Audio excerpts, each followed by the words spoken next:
All right, thank you, Matt. And Pacific Power doing updates in the Illinois Valley this morning, in part to help shore up infrastructure against the threat of wildfires. NBC5's Kate Sterling tagged along as crews prepare to install new power lines.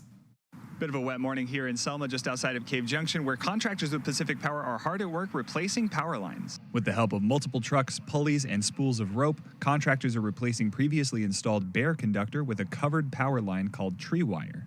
Simon Gutierrez with Pacific Power says the new line is stronger and less prone to starting fires. It's much less likely if you have a tree limb or something, contact that covered conductor, that we'll see a spark. So it greatly reduces the risk of wildfire and also makes the system more reliable. Lifted above the roadway, linemen carefully space hot conductors, allowing room for the new lines to be pulled through.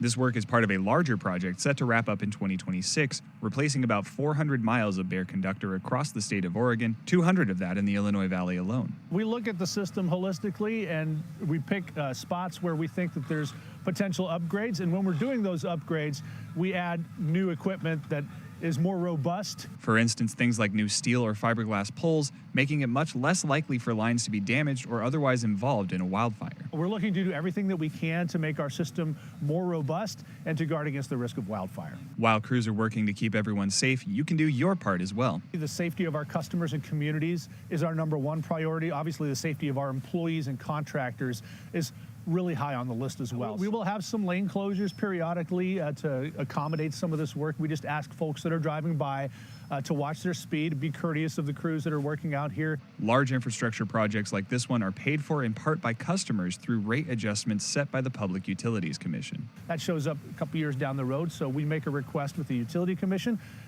We say that this is an expenditure that was made to make the grid stronger, more reliable, and then the Public Utility Commission decides whether it's appropriate to then have that be reflected in rates. System strengthening is just one aspect of Pacific Power's wildfire mitigation efforts, as well as operational practices like shutoffs and situational awareness through their on-staff meteorologists.